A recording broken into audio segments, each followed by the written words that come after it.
Good evening and welcome to Confessions. I'm your hostess of light, Jenny Watson. I'm a personal empowerment coach, new moon astrologer, and past life reader. And my mission is to provide a safe space for people to step into the darkness so they can shine their brightest of lights. And that's what Confessions is all about. Tonight we'll be talking about how important sound is in our lives. Sometimes we take for granted the beauty of even the most mundane sounds, missing the pleasure of enjoying each tone of vibration. But sound, and by extension music, can have a profound effect on our lives, from stress reduction and emotional release to more intense healing and alignment of our bodies. So joining me to talk about this tonight is a sexy, sassy, sensational songstress, Kristin Reitter, also known as a singing sound healer. With a passion for life and killer vocal cords, she has an innate connection to sound and music and knows how to work with that vibration within her own unique healing powers. An actress, singer, and dancer, you can definitely say that sound is her life. And she's also an important part of my life, and it's a pleasure to have her on Confessions with me tonight. So welcome to Confessions, Kristin. Oh my gosh, where's the round of applause? That was amazing, Jenny. Thank you. I'm like, who's she talking about? Who's she talking about? Me? I'm talking about you, girl. And are you ready to bare your soul? Yes. Yes? Yes. You're scaring me, Jenny. What do you want to know? Oh, Sadie, my dog is ready. Well, our dog. She's ready. My Y'all God, ready? she'll be like, what? You called her our dog? Yeah. All right. So how have you been doing? How are you working with all these energies going on right now? Oh my gosh. Well, while we're taping this, Mercury is about to go retrograde, and people are starting to fray a little bit at the edges. There's some interesting squares going on with Pluto. We've got Grand Trine in fire with a lot of assertive energies in fire. So everyone's trying to proclaim their truths, and when we're so passionate about what's going on, other people can tend to be trampled on if they're not so in alignment with their truths. And it's like, okay, everybody, I've talked to a few friends off of the cliff edge today. It's not a good cliff edge, as in take the leap of faith and trust. Mm-hmm. It's like, I've had it. I'm done. I'm ready to wring someone's neck. And it's like, okay, calm down. And you're a Virgo. I'm a Taurus. We're both earth signs. And it's like, all right. So there's some exciting things going on right now. We're getting ready for this lunar eclipse in Aries, and so astrology-wise, things are all abound. I'm very grateful for my set of bowls, which you and I have to work a trade out on. We will. We definitely will. Yeah. So before we get into your bowls, let's talk about you and how it got started. What age did you know that you could sing and that you really wanted to do that? Oh my gosh. I almost wrote this. I'm redoing my website. Well, my website is now up. But I almost wrote this story on my website because I was 9 years old and I was in the bathroom with my older sister, Mitzi, and my mom had entered me in a pageant. And I was like, gosh, what am I going to do for a talent? And I'd done gymnastics and some tap and, dance and things of that nature. I was like, I could do this and that. And my sister Mitzi was like, why don't you sing, Kristin? You have a really pretty voice. And I was like, no, I can't sing. And lo and behold, I sang Somewhere of the Rainbow. My grandma made me practice to Liberace's album. It was an actual album. And so I sang that at the contest and went to regionals, and because I won, and I was hooked. Mm-hmm. So, yeah, that's kind of how singing started for me. I was always out in the yard singing to the birds and whistling to them and things like that in secret that my family didn't know about. But, that was kind of my first time on stage, and I was terrified. I was 9. I was terrified. But so then I got into choirs and all of that stuff in school and started doing musicals. And yes, when did acting and dancing come into play? Um, Shortly thereafter, actually, I had done my first musical, Annie, shortly after that pageant. I auditioned for the local high school, and I was like, I'm going to get Annie. They're like, yeah, that's going to be for the person that attends the high school. It's okay, Sadie. She's excited by the She tones is of my excited. voice. She is. By the way, I love I'm here. Kristin, and I'm watching the door to make sure everybody's protected. And it was the first musical I did, and I was hooked. I was just hooked from that point on. So anything extracurricular that I could do in school, I did. And did show choirs and all school musicals, and moved to New York when I was 19. Very cool. So you have an extensive background and very interesting one in all these performing arts. What are some of your favorite shows that you've or venues that you've been a part of that you love? You know, it's amazing. I've been very blessed to be part of some amazing groups of people. I've found throughout my life, before I even found my spirituality, that I always attracted an amazing, or was always grateful to be part of an amazing tribe of people, because that's what it is when you do a musical and you're on the road in Europe and none of you have been there and you don't know the language and all this stuff. So, gosh, my very first European tour when I was 19, the best of Broadway, I met some amazing friends that I'm still friends with today. Mark Edgar Stevens, he just wrote a short film and produced it himself, and it's called Welcome to Our Mansion. He and I would sit in the back of the bus, and we would read our daily angel affirmations, and then we would talk about all the drama going on in the front of the bus. He's real funny. He's one of my, like, just love him to death. And that's the amazing thing when you do these shows, like, certain friends, you will have them for life because you go through so many extraneous life circumstances that you cannot define to anyone that's ever had a 9-to-5 job or not, like, experienced this. And musical theater people are very open. We're fun people, you know, and I still consider myself part of that community, but, you know, things have changed so much in the world, and bigger parts of myself started calling after I had done many of these tours. I worked with Anne Margaret doing the Best Little Whorehouse in Texas. I'm still in contact with her. She's one of the most lovely people on the planet. She's very psychic. So that was a national tour. I did Rocky Horror in Europe for a year and a half. That was amazing. And I've also done my own show, my first one-woman show, which was called The Goddess Balls Out. Yeah, tell us about that. Oh, my gosh. Well, I actually explained a lot of this in that show, and it's on my YouTube page. Mm-hmm. But I wasn't so thin then. Stop. I watched some of those videos. You looked pretty hot. You were fine. Aw, thanks. Well, thank you, God. I got this and I got that, you know. But that was a huge thing for me to do, because I did start introducing into the cabaret platform some of my healing things that I had done, and studying with shamans in Peru, priestesses in Malta, and really doing a lot of work for Mother Earth. And that was after a spiritual awakening I had had in 2003. So that show is still pretty prevalent to my heart, and I'm looking forward to doing another one. It's coming to me in whispers, sometimes yells, but 2015, something's definitely gonna be out. Awesome. It so might what not be balls was it? The show that I did, it was a one-woman cabaret. I could do any song I wanted. I could do anything, and I just told the story of my life, which is kind of a typical thing you do in cabaret. This next show I don't think is going to be very typical at all, because I've had it, as have most human beings. Yeah, exactly. You can expect some of that, because I probably won't write patter, because I'm like, whatever, it'll be fine. I love ad-libbing. Spur of the moment.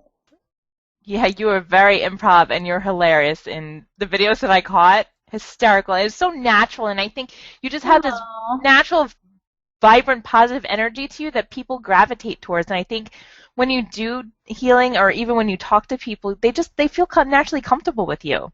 And I think that's because you're just so inner childlike and accepting. Which we did a show on. Thank you very much. And I've been called out on that before. And thank you. It's interesting when I do my astrology and tarot readings, it can get intense. And when things get hard for people to really receive, I understand what that's like because I've had so much life experience and I have had it rough. I really do understand how to present that in a very open-hearted way that isn't going to trigger people too much. But if I know it's something that they know they're lying to themselves about, and I do pick up on that in readings, I'm not going to beat around the bush. I'm going to be like, okay, and this will come out. I'll be like, True. Yeah, true. I think you've experienced that firsthand, and but out of a nurturing aspect, I'm like, okay, Absolutely. First of all, are you safe? Are you okay? Is everything all right? Okay, let's talk about that, and then laugh about it, because laughing about our own weaknesses and our own foibles, faults, and all that, it's like, seriously, okay, let's think about the grandiose picture of everything that's going on in the universe right now, and it's like, thank you. Okay, I'm all right. I got this. Breathing. So there's a lot of different techniques that I use and I use the different modalities to heal. Tarot, astrology. Before we get into that, how did you get on the spiritual plane? Like, how did you be able to connect spirituality with the sound and music? Oh gosh, well, that's so.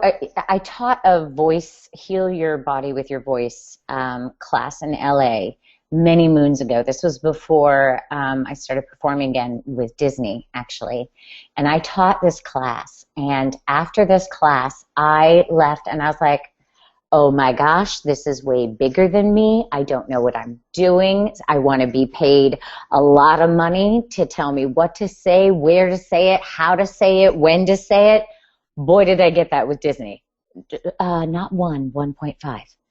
But it was so huge, and I had no idea, because a lot of my gifts come very naturally to me, and I have been working on how to relay that to people that it doesn't come naturally to. And because I'm so empathic, I'll tune in with a person, and it's so emotional for people.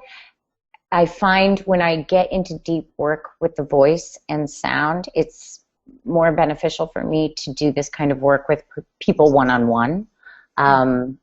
It's kind of massive, and I feel like I'm, this is the iceberg, and I'm like there.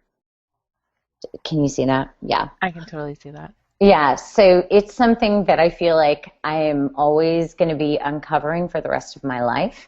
I feel like it's something that is kind of going to be my legacy that I leave to the planet, and that is kind of going to bring tears to my eyes because it's kind of huge. So it's big stuff, and I'm really focusing in on that on my life now, which I'm so excited about. That's awesome. Yeah. So why do you think sound is so important as a healing technique? And it's kind of underrated, but why do you think it should come out more and people should relate more to sound for healing? Sound and light. I'm not very versed in light. Being a singer, that's something that resonates literally more with me. I became a voice bioanalysis certified practitioner years ago. The technology is a bit primitive. But there's so many, it started getting me introduced to the physics of sound and to, Dr. Emoto's work, Messages in the Water, and things of this nature, which is huge with Saturn and Scorpio right now. Like, think loving thoughts towards the water. But thinking, well, I really felt a knowing, like, oh my gosh, I don't know why this is triggering something in me, but I know this to be true. Our thoughts, what we think about things, affects the water, the food, everything we put in our bodies. the people around us, the cellular structure in our bodies, because we're 90% water. Think about how that's going, and they explained some processes to us of, scientific studies that Dr. Emoto had done with people just speaking love or speaking hate to fruit. With the hate, like the stuff was like moldy in a day. With the love, it was sweeter than when it went in. Had them go in with thinking it the next day, and those results were even more tumultuous, and it just resonated so powerfully in my bones. Like it triggered a knowing in me that I had not discovered before. And from that point on, it was like, okay, I need to find out more about this. And I was in Sedona when I was, my mom used to live in Arizona. I was in Sedona visiting a New Age retreat, seminar. And my mom was like, I don't know about this. And I was like, I know you don't know, but I just want to stop by. And they were toning a crystal singing bowl. And my body was like, what? And I went right up to this guy and I was like, what is this? He's like, it's a crystal singing bowl. I was like, I must have one. And something else in my body and my consciousness just took over and was like, this is where you're going. And that was a huge thing. And I got it home and sang with it. And I was like, okay.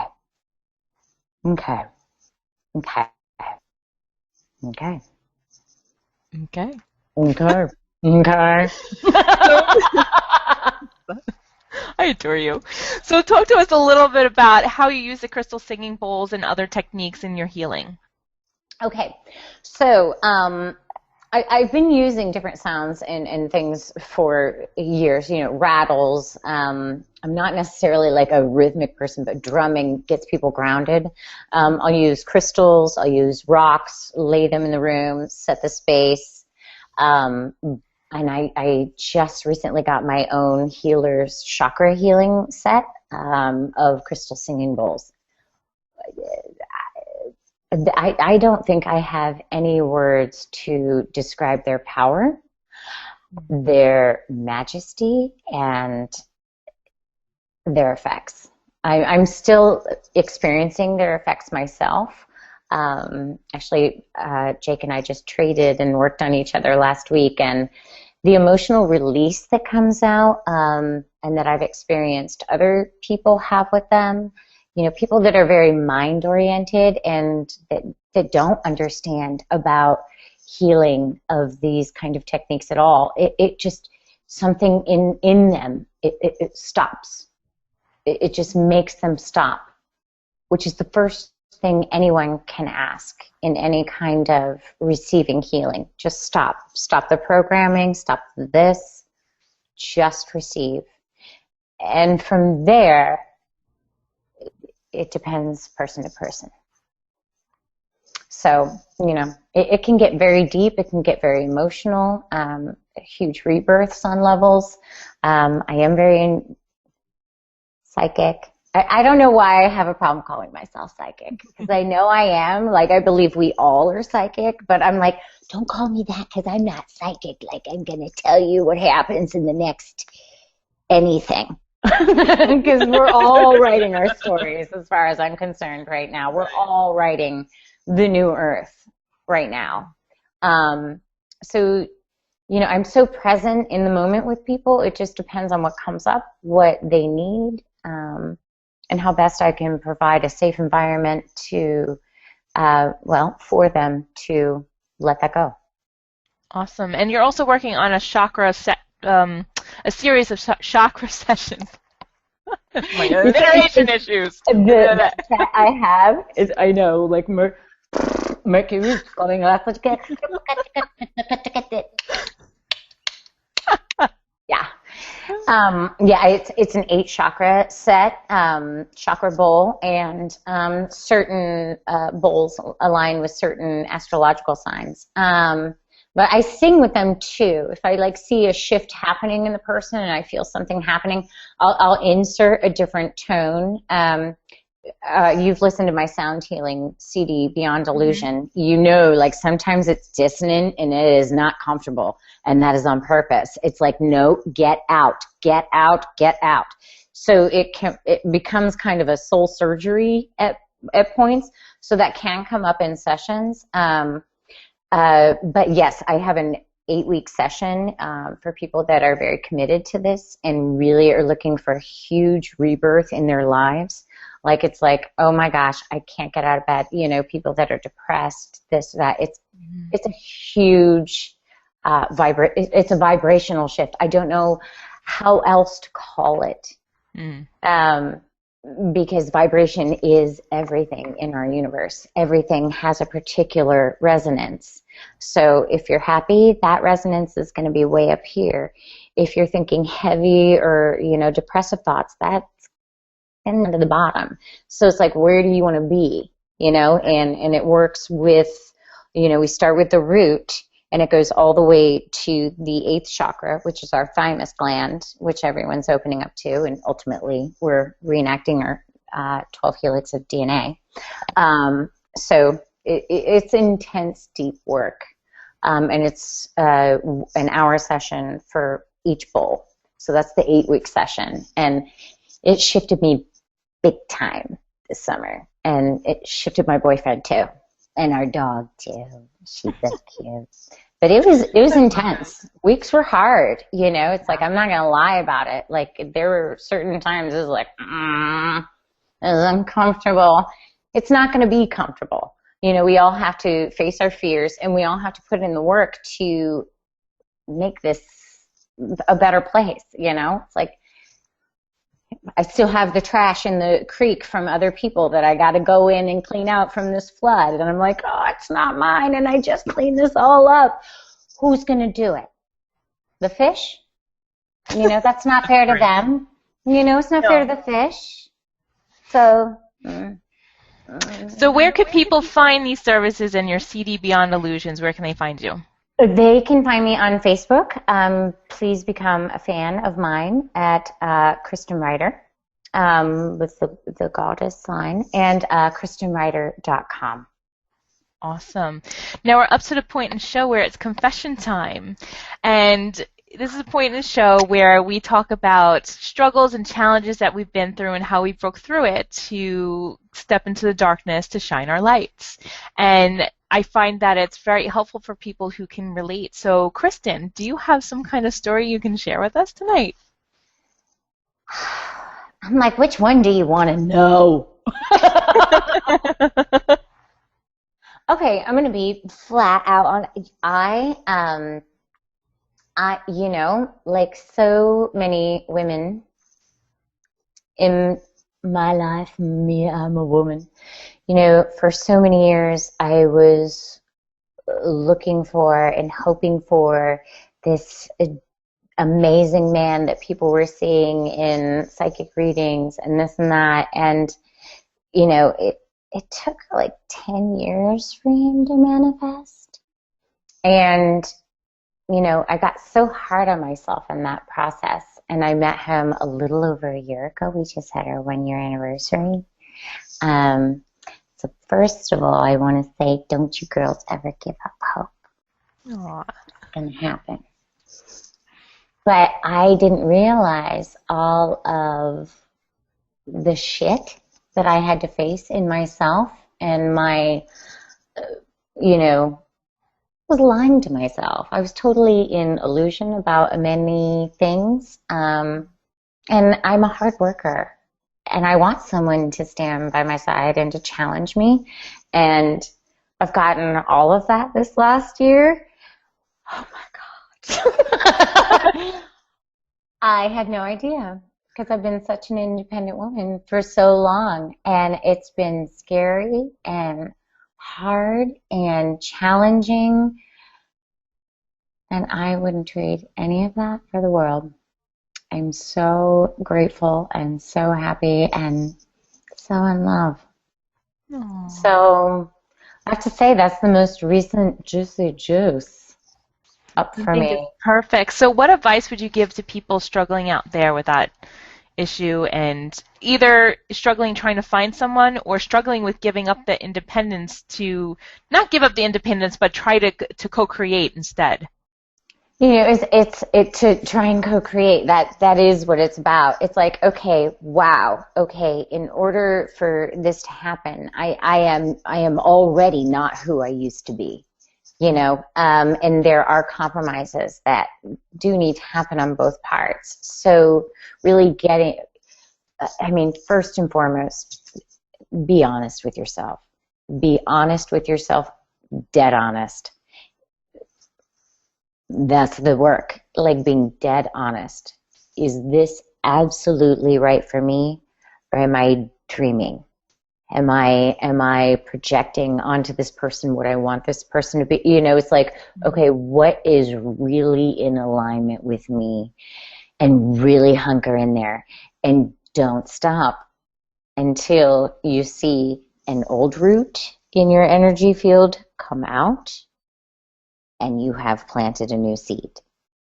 And that's something that's huge. That's something that was and I literally, like, that was my visualization that I felt in my own process.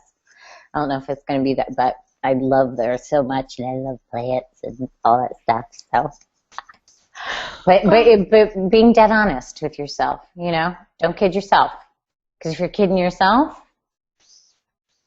that's what you're going to get back. So Beautifully said. Yeah. Well, Kristin, we are at the end of our half hour already. It went so fast. I know. No. Luckily, we can see each other and play on the weekend or something. That's so true. Well, it's going to be rainy tomorrow, but I know. I want to say thank you so much for being on Confessions. It was a blast, like it always is with you. Thank you. So so to much. find Kristin, you can check her out at www.kristinreitter.com, and I will have that and all her Facebook links and everything in the video below, so you can find her easy and get access to her. I'm Jenny Watson. I'm a personal empowerment coach, and if anything resonated with you tonight, I can also help you with my Confessions private coaching. So you can find me at www.jennifer-watson.me, or you can email me at jenny@jennifer-watson.me. So thank you for watching tonight. Tune in next Sunday night at 5:30 p.m. as we have an awesome guest panel discussion on the new paradigm of relationships. So it's sure to be really interesting. We got a great guest panel lined up. So thank you for tuning in tonight and every week. Namaste and embrace your power. Thanks so much.